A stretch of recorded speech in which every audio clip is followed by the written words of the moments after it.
안녕하세요. 이제 올해로 34이 되는 여자입니다. 올해 초에 해가 넘어가면서 이혼까지 완전히 마무리가 되었네요. 3년간의 결혼 생활 중 남편과는 그렇다 할 큰 문제가 없었습니다. 주제 파악도 못하는 자기애가 강한 시집도 못 간 신우 때문에 이혼하게 되었지요. 신우의 문제가 이혼 사유가 되었지만 팔은 안으로 굽는다고 결국 제 말 한마디 귀 기울여 들어주지 않았던 시부모님은 물론 제가 신우에게 열등감까지 가지고 있다 몰아가던 남편의 잘못도 이혼에 한몫했습니다. 남편의 위로 누나가 한 명 있었습니다. 남편과는 연년생으로 나이 차이가 저랑도 많이 나는 편은 아닙니다. 상위권 대학을 졸업하고 이름 들으면 다 알 정도로 유명한 회사 다니고 있던 신우였으니 신우에 비해 좋은 학교 나오지 못한 제가 시가족들의 눈에는 당연히 모자란 사람처럼 보였을 테죠. 좋은 학교 들어가기 위해 남들보다 배는 노력했을 신우의 노력을 폄하하거나 무시해본 적은 당연히 없습니다. 남편도 어디 가서 뒤처지는 스펙은 아니었지만 신우가 이뤄놓은 것에 비하면 보잘것 없었어요. 그런 신우는 시부모님의 자랑이기도 했지만 반대로 아픈 손가락이기도 했었습니다. 저와 남편이 결혼식을 올릴 때 신우의 나이가 33이었고 신우는 그때도 그랬지만 아직까지도 결혼을 못하고 있었거든요. 본인의 말로는 못하고 있는 게 아니라 안 하고 있는 거라고 말을 하고는 했습니다. 요즘 결혼 안 하는 게 뭐 흠이나 되나요? 본인이 능력이 되고 혼자 사는데 아무런 문제가 없다면 저도 딱히 아무 말도 안 하겠지만 결혼 생각이 없어서 안 하는 거라던 신우는 그런 말을 하는 사람치고는 누구보다도 결혼을 하고 싶어 하는 사람처럼 보였어요. 결혼정보회사에 가입해서 소개를 주선하는 데만 1년에 몇백씩을 쓰고 있었고 이 모임 저 모임 다 들락거리면서 어떻게든 짝꿍을 구해서 결혼하고 싶어 하는 의지가 누구보다도 강해 보였습니다. 제가 처음부터 신우를 싫어한 건 아니에요. 처음 가족들을 소개받는 자리에서 시부모님도 물어보지 않으시던 저의 출신 학교라든지 무슨 회사를 다니는지 연봉이 얼마 정도인지 꼬치꼬치 캐물으며 저를 자기 자신과 비교해가면서 잘난 척을 해댔기에 첫 인상이 좋지 않았던 건 사실이었습니다. 하지만 그때는 남편이 이혼하기 직전처럼 신우 편을 들던 게 아니라 제 편이었으니 저에게 귀뜸해주기를 누나가 시집을 못 가서 저런다고 자기보다 일찍 결혼하는 우리한테 배 아파서 저러는 거라 이해해달라고 말해줬었거든요. 신우의 행동들이 거슬리기는 했지만 저도 나름 그런 행동들이 신우가 자신의 자존감을 회복하기 위한 방법 중에 하나라고 생각하며 최대한 이해해주려고 애를 썼습니다. 하지만 참는 것도 한두 번이지 계속해서 저를 걸고 넘어지니 저도 인내심에 슬슬 한계가 오기 시작했어요. 제가 졸업한 학교가 신우가 다니던 학교보다 유명세는 떨어질지언정 그리고 제가 다니는 회사가 신우가 다니는 회사보다 연봉을 덜 줄지언정 저는 제 삶이 힘들고 불편하다고 생각한 적 한 번도 없거든요. 그런데 굳이 자기 남동생의 아내를 까내려야만 속이 후련했는지 계속해서 자기 잘난 이야기를 하는데 들어주는 것도 하루 이틀 일이지. 이대로 가다간 제가 한번 뒤집어 엎어도 없겠더라고요. 그러다가 남편에게서 신우가 이미 몇 년 전부터 결혼정보회사에 가입되어 있다는 소식을 듣고는 그때 확신이 든 게 신우가 남자가 없어서 저러는 게 아닌가 싶은 생각이 들었습니다. 신우가 성격이 괴팍하긴 하지만 어쨌든 좋은 회사 다니며 연봉도 높은 편이니 경우에 따라서 신부감으로 모자라는 점은 딱히 없다고 생각했어요. 신우의 저런 만행도 신우가 남자가 생기면 다 끝날 거라고 생각해서 결혼정보회사에서 소개를 받고는 있긴 하지만 저도 같이 도와주면 좋겠다는 생각에 저도 발벗고 나서서 소개해줄 사람을 찾기 시작했습니다. 어렵게 저도 주변 사람들 연줄 통해서 신우와 만날 법한 남자들 여러 명을 소개시켜줬는데 이대로 가다가는 신우가 결혼하기도 전에 제 평판이 바닥에 떨어질 것 같더라고요. 자기애가 강한 신우는 웬만한 남자들은 눈에 들어오지도 않는 듯 보였습니다.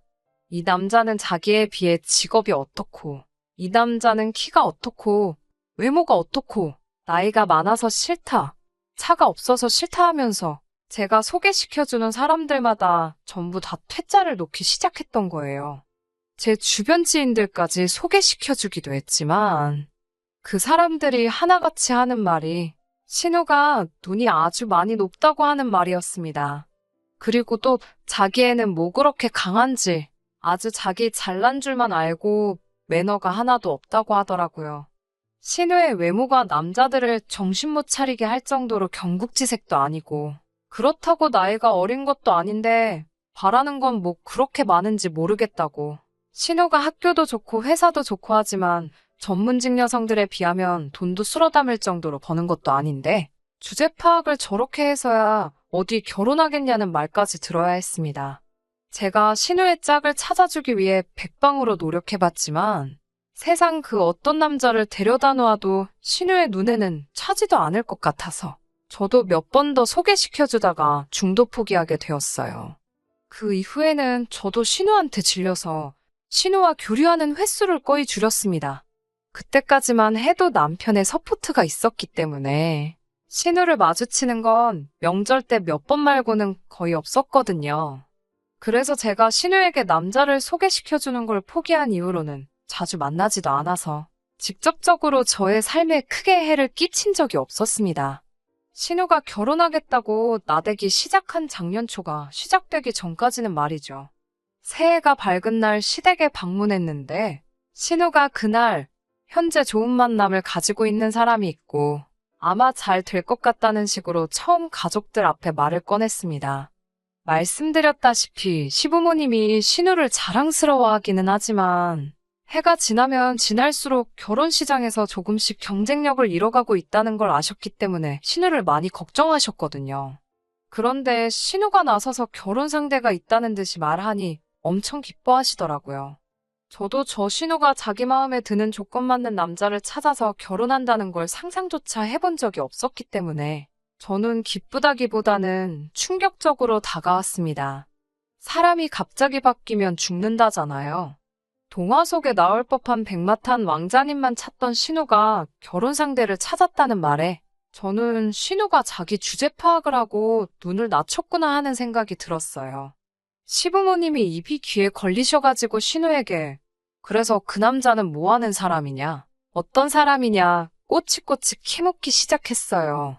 신우가 자신있게 대답하기를 지금 만나는 상대가 재벌가라는 사실을 꺼냈습니다. 처음에는 제 귀를 의심하게 되었습니다.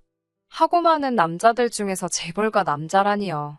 신우가 재벌가 남자를 만나면 안 된다는 법은 없지만 신우가 처음으로 결혼을 전제로 만난다는 사람이 다른 사람도 아니고 재벌이세라니 제가 제대로 들은 게 맞는지 제 귀를 믿을 수가 없었습니다. 재벌가이세가 하고 많은 예쁘고 젊은 여자 냅두고 뭐하러 신우를 왜 만나느냐 직설적으로 따져 물을 수가 없으니 그저 의심하는 것 외에는 제가 할 수 있는 일이 없었죠. 다행히 제가 궁금했던 걸 시부모님이 신우에게 물어보셔서 궁금증을 해결할 수 있었어요. 신우가 자기 남자친구에 대해 자랑처럼 이 사실 저 사실을 늘어놓더라고요.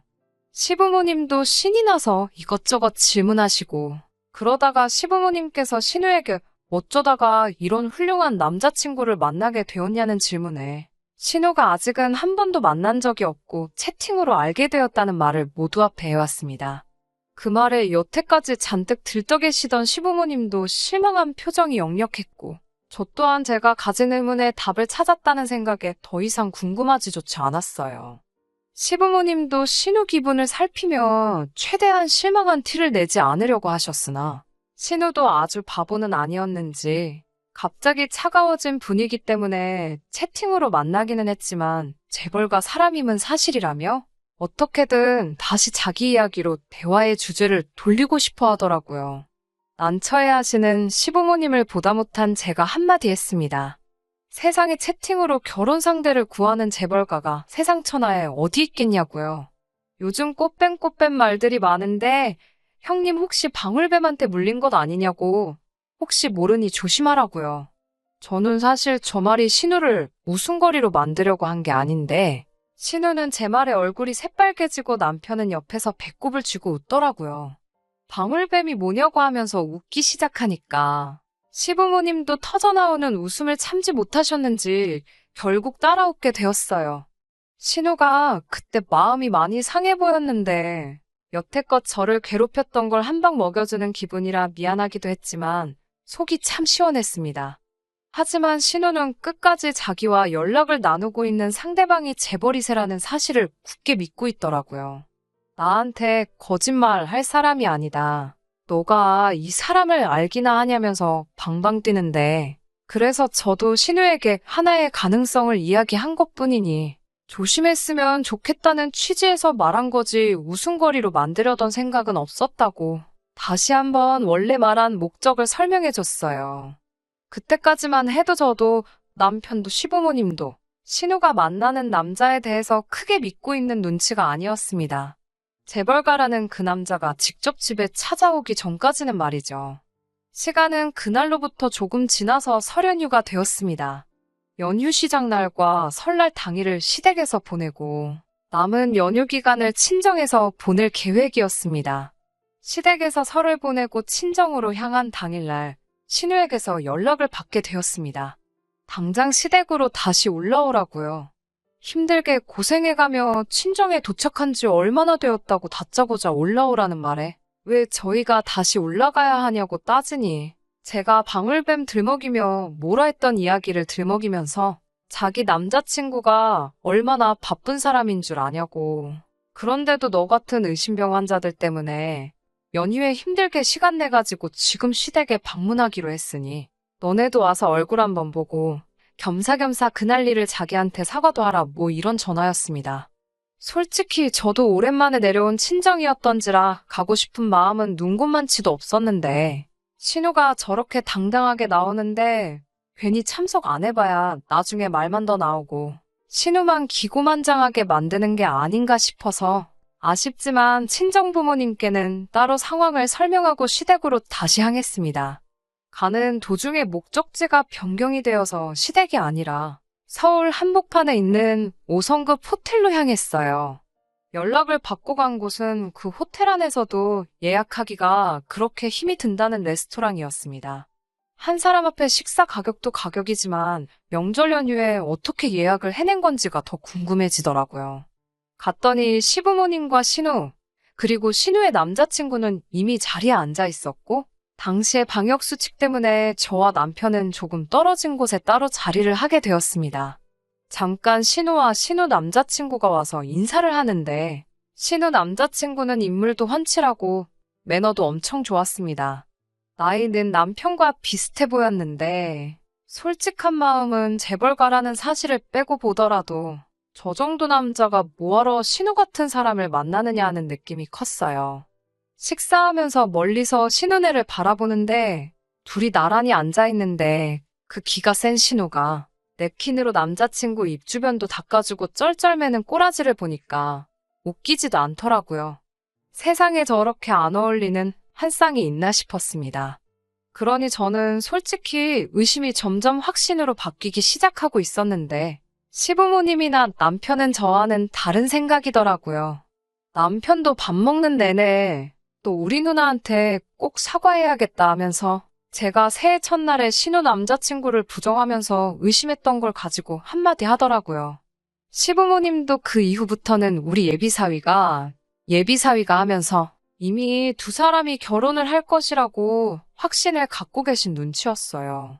식사가 끝나고 시부모님은 택시를 잡아서 집으로 보내드리고 젊은 사람들끼리 뭉치자고 하면서 어디로 향하더라고요. 도착한 곳에서 메뉴판을 보니 술 한 잔에 무슨 몇만 원씩 하는 비싼 고급 술집이었습니다. 자주 오는 곳인지 신우 남자친구를 향해 직원들이 반갑게 인사도 해주더라고요. 남편은 이미 자기한테 재벌가 매형이 생긴다고 신이 난 분위기였습니다. 술자리가 끝나고 나서는 저희가 택시를 잡고 집에 돌아가려는데 굳이 저희를 불러세워서는 자기는 대리기사를 불렀다고 기다려달라는 겁니다. 그러고선 자기 자동차를 보여주는데 자동차를 보여줄 때는 신우보다 오히려 제 남편이 더 좋아하더라고요. 그도 그럴 게 남편이 언젠가는 꼭 타보고 싶다던 차값만 해도 몇 억에 달하는 외제차였거든요. 집에 돌아가는 택시 안에서 남편은 누나가 또 저런 능력이 있는 줄은 몰랐다면서 감탄사를 연발했어요. 누나가 인기가 없던 게 아니고 재벌집 같은 데서는 먹여주는 스타일이라서 평범한 남자들은 누나의 아우라에 밀렸던 거 아니겠냐고 하는데 참 어이가 없었습니다. 신우가 처음 남자가 있다고 했던 날에 저는 도무지 믿을 수 없었지만 실제로 제 눈으로 똑똑히 봤으니 아무 말도 할 수가 없었습니다. 하지만 저는 아무리 생각해도 아니라는 생각이 들었어요. 아무리 사랑이 모든 걸 초월한다고 하지만 신우와 그 남자를 나란히 두고 보면 여태까지의 저의 가치관이나 세상이 무너질 정도로 안 어울리는 한 쌍이었으니까요. 안 어울리는 정도가 아니라 아침 드라마였다면 이런 말도 안 되는 커플이 어디 있냐고 어디 욕 한 바지 먹을 정도가 아닌가 하는 생각이 들 정도였습니다. 아무튼 신우의 남자친구를 처음 소개받은 이후로는 신우의 남자친구와 저희 부부에서 자주 시간을 보내게 되었습니다. 신우의 남자친구는 자기가 재벌가라고만 소개했지 어느 재벌이라는 걸 밝히지 않았어요. 신우도 정확히는 모르는 것 같더라고요.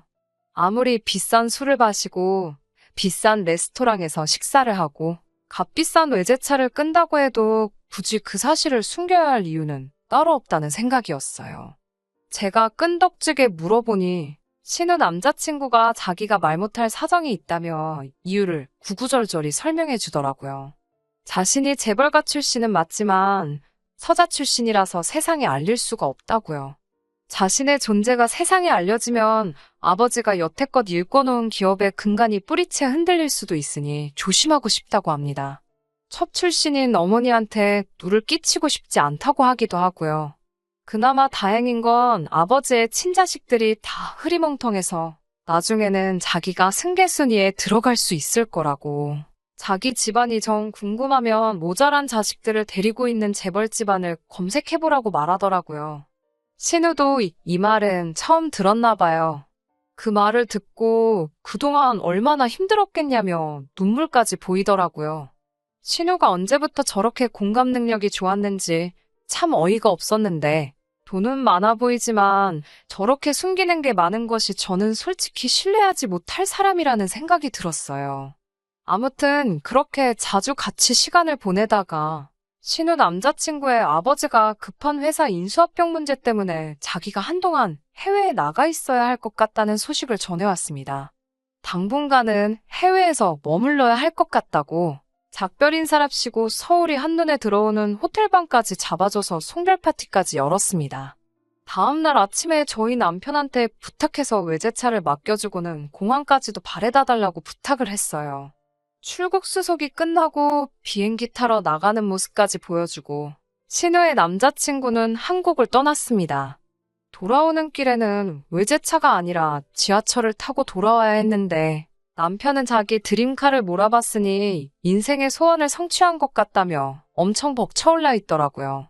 남자친구가 있는 동안은 신우가 저한테 스트레스 주는 일이 없었는데 남자친구가 한국을 떠나자마자 다시 저를 걸고 넘어지더라고요. 사실 남자친구가 그렇게 신뢰가 가지 않는다고 말을 제가 먼저 꺼냈으니 제가 먼저 신우 심기를 건드린 게 맞긴 한데 신우는 그렇게 소시민같이 사니까 인생에 발전이 없는 거라면서 남자친구가 돌아올 때 몸 명품 가방을 사오기로 했네. 어쩌네 자랑처럼 떠들더라고요. 제 월급으로는 평생 가도 들지 못할 만한 가방이라고요. 거기까지 다 좋았었는데 문제는 신우의 남자친구가 한국을 떠난 지 2개월이 지나고 나서 일어났습니다. 평소처럼 한가한 주말을 보내고 있었는데 시부모님이 가족회의를 한답시고 저희 부부를 소집하셨어요.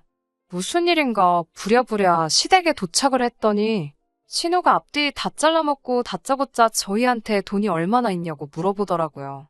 갑자기 돈 이야기를 꺼내니 조금 조심스러울 수밖에 없었는데 남편이 적금 깨면 4천만 원 정도 있다고 곧바로 저희 재정 상태를 오픈하더라고요. 시어머니가 그걸로는 택도 없겠다고 말하면서 저희가 지금 살고 있는 집이 얼마인지까지 물어보시는데 그때부터 뭔가 예감이 안 좋기 시작했습니다. 남편은 그게 뭐 숨길 일이냐면서 현재 저희 집이 시세가 얼마고 얼마 정도 한다고 전부 다 말했어요. 아니나 다를까 안 좋았던 촉이 그대로 들어맞았습니다. 신우는 그러면 저희 적금을 깨고 집을 담보로 3억을 대출받아오면 되겠다고 하더라고요. 그래서 제가 중간에 말을 끊었습니다. 무슨 일인지 말도 안 해주고 다짜고짜 3억을 대출받아오라는 게 무슨 소리냐고 물었어요. 신우가 잔뜩 짜증이 난 표정으로 저한테 설명을 해주더라고요. 남자친구가 곧 있으면 한국에 들어오게 되어 있는데 몸이 안 좋아서 검사를 받았더니 양성이 떠서 지금 그쪽에서 발이 묶여버린 상황이라고요. 그거랑 대출이랑 뭐가 연관이 있냐고 물었더니 저보고 아직 말도 안 끝났는데 중간에 자꾸 잘라먹지 말라면서 성질을 부리면서 회사 인수합병 때문에 자금이 필요한데 자가격리를 하게 되면서 큰 거래가 날아가게 생긴 상황이라며 신우에게 혹시 그 돈을 자기 대신 구해서 입금을 해줄 수 있냐고 부탁을 해왔다는 겁니다. 그 금액이 자그만치 10억이었고 신우가 여태껏 모은 돈과 대출을 받아도 택도 없으니 시부모님 노후자금을 합치고 저희 집을 담보로 대출까지 받아 필요하다는 그 액수를 어떻게 마련하려고 하는 거였어요. 그때서야 제가 여태껏 신우 남자친구에게서 느꼈던 사짜 냄새가 확신으로 바뀌더라고요. 지금 다들 제정신들이냐고. 신우가 남자친구랑 혼인신고를 올린 것도 아닌데 그렇게 큰 돈을 어떻게 왔다 갔다 할 생각을 하냐며 정신들 차리라고. 그 사람은 분명히 사기꾼일 거라고 말을 했어요. 그러니 신우가 성질을 내면서 네가 내 남자친구에 대해서 뭘 알고 떠드냐면서 입에 거품을 물고 저에게 안 좋은 말을 퍼붓더라고요. 이미 자기는 남자친구에게 1억에 가까운 돈을 빌려준 적이 있다고. 그리고 갚기로 한 날에 이자까지 쳐서 갚아준 사람이라 신용은 확실하다며 자기 남자친구 아니라고 말 함부로 하지 말라고 하더라고요. 이번에도 인수합병이 성공적으로 마무리되면 우리 쪽에서 빌려준 10억을 20억으로 갚아준다고 했고 그리고 자기와 결혼까지 하기로 약속했다고 하더라고요. 결코 저희도 손해보는 장사가 아니니까 잔말 말고 하라는 대로 하라면서요. 제가 미쳤다고 했어요. 무슨 회사 인수합병을 10억으로 하냐고. 동네에서 장사 잘 되는 족발집도 권리금 생각하면 그 돈 주고 못 살 거라고. 어디 서울의 비싼 아파트 한 채 값도 안 되는 돈으로 회사를 인수합병을 하면 강남 사는 사람들은 회사를 12개씩은 가지고 있겠다고. 그렇게는 안 된다고 했습니다. 신우는 네가 재벌들이 하는 일에 대해서 아는 게 있기나 하냐면서 그러니까 결혼 생활 3년 동안 고작 3천만 원밖에 못 모은 거라며 저를 무시하더라고요. 저를 무시하든 말든 그걸로 손해를 보든 말든 저는 그런 검증되지도 않은 위험한 일에 내 집까지 담보로만 들어가며 돈 마련할 생각 없다고.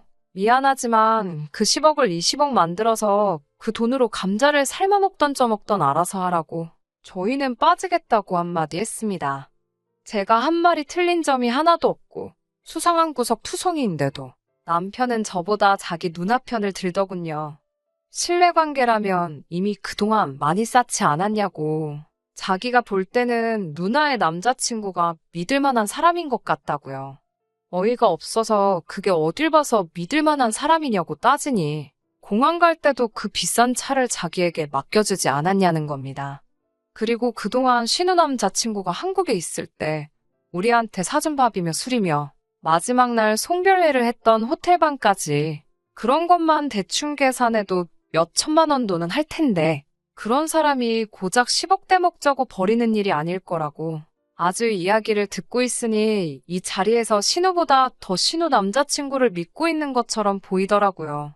그래서 알고 없다고 할 거면 마음대로 하라고 대신에 저는 빼달라고 했어요. 제가 강경하게 나가니 남편이 알았다고 대답하길래 저는 남편이 생각을 고쳐먹고 제 뜻을 따르기로 한 줄 알았죠. 그런데 어이없게도 남편은 저에게 이혼 이야기를 꺼내더군요. 재산을 정확히 반으로 분할해 줄 테니 이혼하자고요. 10억이 20억이 되는 장사인데 계산이 안 되느냐며 우리 3년간 모은 게 3천이라고. 이대로라면 3억을 모으기 위해서는 30년의 세월이 걸리지 않겠냐며 이런 일확천금의 기회를 자기는 놓칠 수 없다고 하더라고요.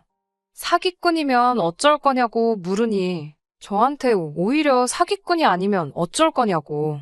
네가 어디 가서 그 3억을 벌어오기라도 할 거냐면서 어깃장을 부리는데 이제는 답도 없다고 생각했어요. 그래서 이혼하자고 했습니다. 남편은 집을 담보로 대출을 받아 저에게 재산 분할을 해주고 말 그대로 연끌을 해서 끝내 그 금액을 맞추더라고요. 모자란 돈은 친한 친구에게서까지 빌렸나 봅니다. 합의 이혼이라 이혼까지 가는데 그렇게 긴 시간이 걸리지 않았는데도 숙려 기간 동안 저한테 와서는 너는 내가 부자 되면 다시 받아달라는 말도 꺼내지 말라고 아주 까불거리면서 제 속을 뒤집어 놓더라고요.